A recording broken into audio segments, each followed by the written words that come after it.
করছি। আমাদের এখানে কোনো ধরনের সুচ ইনজেকশন ব্যবহার হয় না। কুরবানি উপলক্ষে 1.5 শতাধিক গরু প্রস্তুত করা হয়েছে। আলহামদুলিল্লাহ ভালো রেসপন্স পাচ্ছি।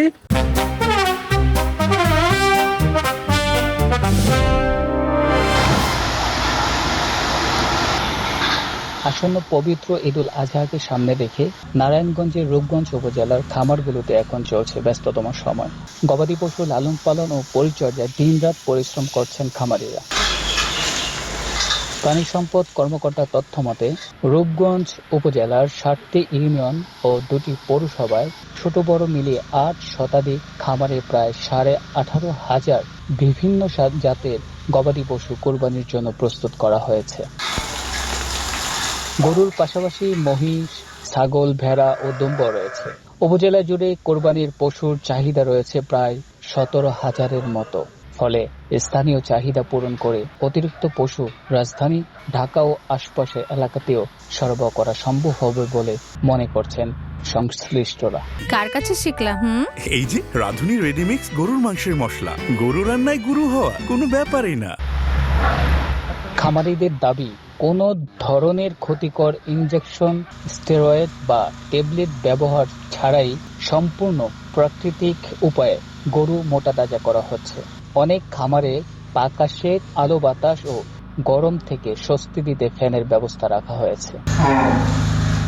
খাবারের তালিকায় রয়েছে খড়, ভুসি, খৈল, কাঁচা ঘাস, ভুট্টা ও বিভিন্ন দেশীয় পুষ্টিকর খাদ্য। নিয়মিত চিকিৎসা ও সার্বক্ষণিক পরিচর্যার মাধ্যমে পশুগুলোকে সুস্থ, হৃষ্টপুষ্ট করে তোলা হচ্ছে।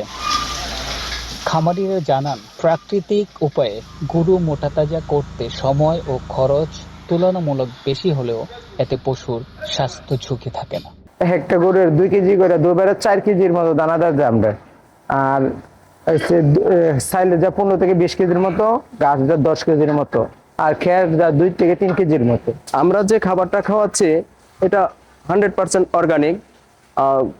ঘাস, সাইলেজ, খের এইসব খাবারই আমরা খাওয়ায় আমরা বড় করছি। আমাদের এখানে কোনো ধরনের সুচ ইনজেকশন ব্যবহার হয় না। কুরবানি উপলক্ষে 1.5 শতাধিক গরু প্রস্তুত করা হয়েছে। আলহামদুলিল্লাহ ভালো রেসপন্স পাচ্ছি। আর দামটা মোটামুটি আগের বারের থেকে কম বেশি তা না, গতবারের মতনই দামটা আছে। খামারগুলোতে এখন ক্রেতাদের আনাগোনাও বেড়েছে। অনেকেই আগে ভাগে খামারে এসে নিজেদের পছন্দের পশু বেছে নিচ্ছেন। কেউ দাম ঠিক করে বুকিং দিয়ে যাচ্ছেন।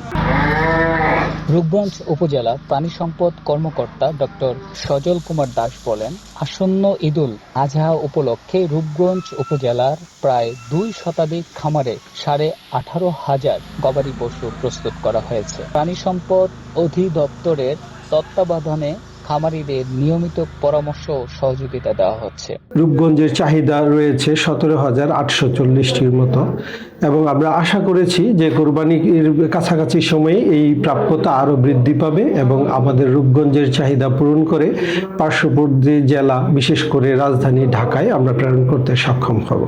ভারতীয় পশুর আমদানি কমে যাওয়ায় গত কয়েক বছরে দেশীয়ভাবে পালন করা পশুর চাহিদা ও বাজার মূল্য বেড়েছে।